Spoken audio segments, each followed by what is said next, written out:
some of the TV shows, they do show that they continue writing these letters. And when Friedrich comes to Concord, he's actually there for 2 weeks or something, courting her. I actually have to say that I really like this chapter, like really.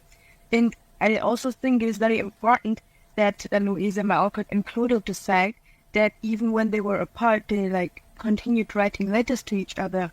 And the chapter beforehand, Joe reads a letter from Friedrich, and he's like, "Oh, if only he would come."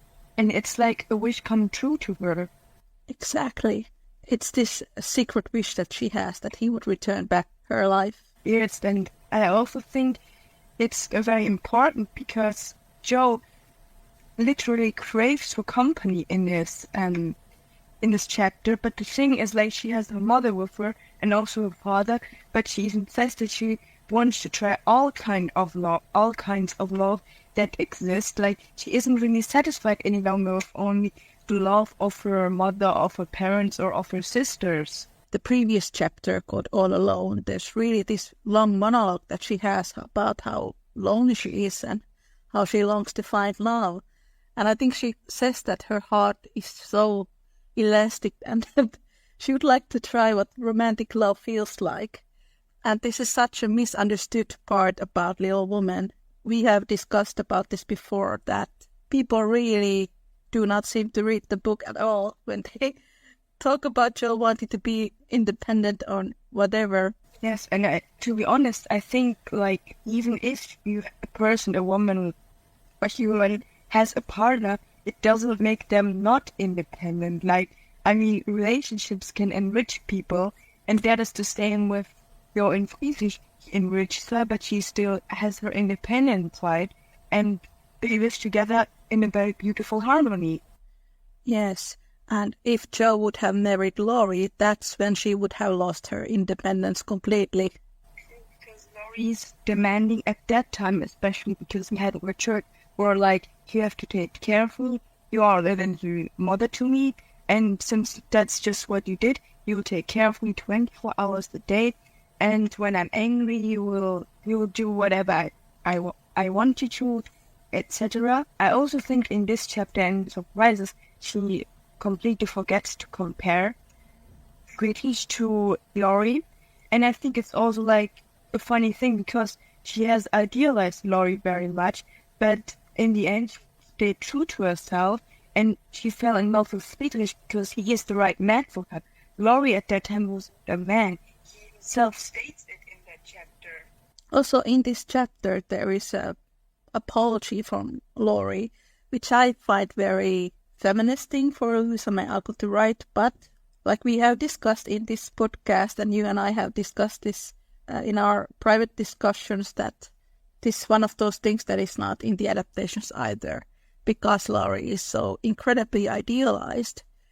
I think the only version where Laurie apologizes to Joe is the BBC series from 1970s, and most people have not even heard from it. So I am very glad that I get to discuss about the chapter surprises with you today, because I think this is completely overlooked chapter. Yeah, I agree. It really is overlooked. And I also think this chapter is very important also for the growth of Laurie, because like we have seen him evolving and growing and improving, but this is kind of the climax because he not only acknowledges his mistakes to himself and the others chapters, but he also acknowledges it to Joe when he says, "I was making a mistake at that time, and I'm sorry," because I think it is, like you said, first of all, very feminist to acknowledge it, that he forced her to being something she was not, but it is also very important because I don't think in many adaptations you don't really see his growth, and it's actually very sad. Like in some, there is kind of an apology, I guess, but it doesn't really feel right because I mean, in the movies, he kind of never did anything wrong. Exactly. Like the proposal scene, it is often romanticized. You don't really see how uncomfortable Joe feels that in the book, the way he's treating her. That's a problem. So his apology in the book makes a lot of sense because Laurie himself realized that it wasn't the right thing to do.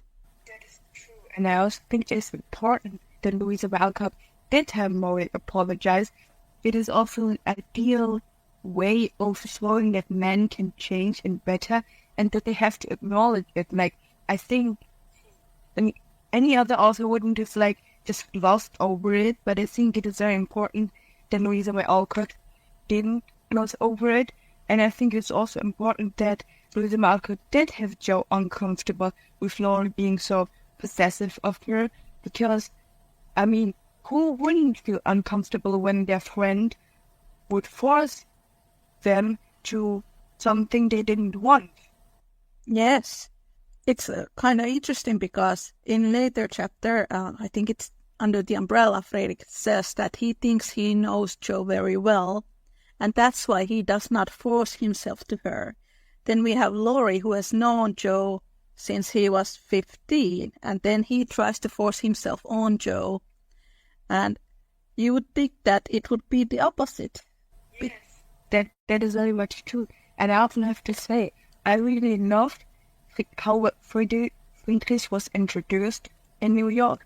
And I loved how great his character also is in this chapter, because when he comes to, I think, Orchard House to visit Jo and he sees that she's gone, and he at first doesn't want to go inside because she's busy and all that stuff.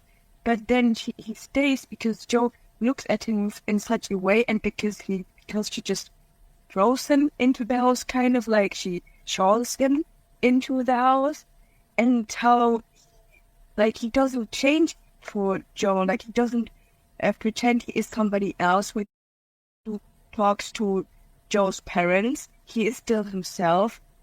And I also love that in this chapter he looks at Laurie a great deal, and he also looks at Jo a great deal, and the fact that Jo is she has to keep her eyes focused because she is afraid that her eyes will look constantly at Friedrich is also very funny. There's something about him that speaks right to her soul. It reminds me of that part in New York when he's speaking about religion, and then I think in that chapter he really becomes Jo's hero. So there's something similar that happens here. Definitely, like I said, I really love Friedrich as a character, and I also love the fact that Louisa May Alcott didn't just gloss over the fact that Friedrich was visiting her. It was a very important chapter, and it also let the audience know Friedrich even better, because he was there for Jo, but he also he wasn't only nice to Jo, he was nice to everybody around her, because that is who he is. You're pretty well educated when it comes to Louisa May Alcott. Would you like to tell a little bit how you got introduced to Little Woman and her writings? It happened like this. I was kind of craving for reading something in English, and I was like, why not try some classic out?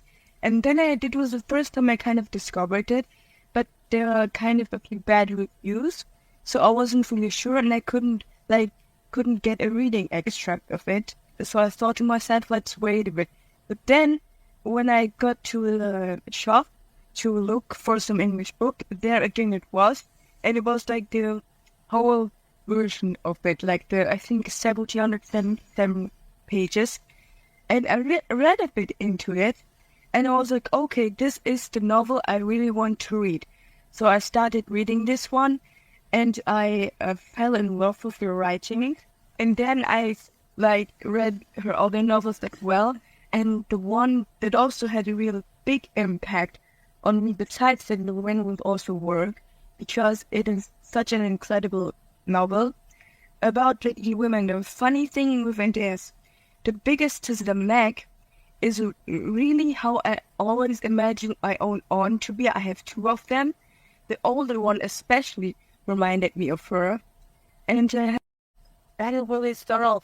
It's in every novel of her, and then there are people who claim that she didn't love him, but the fact is okay, if she only included Henry David Thoreau kind of character in, for example, Little Women, then maybe we could say, okay, she didn't love him, but it is clear that she was very much in love with him or had a crush on him, because that kind of character is in all of my novels.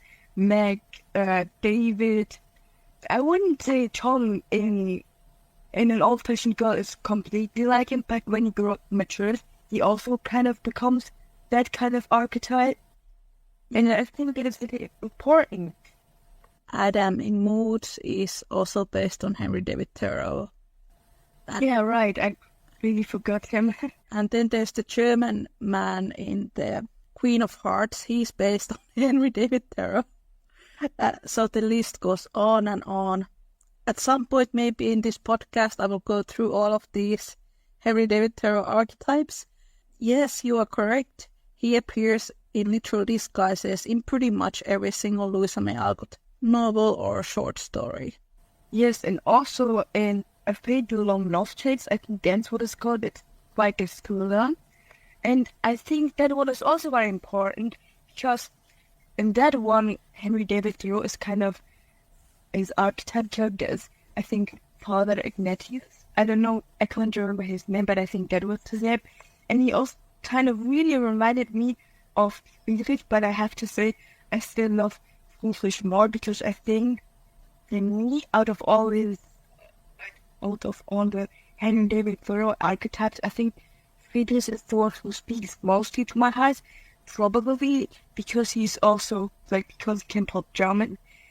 And I always found when he does include two German words, it has English phrases and English sentences, because I'm like, I can understand everything he says, and it is so cute.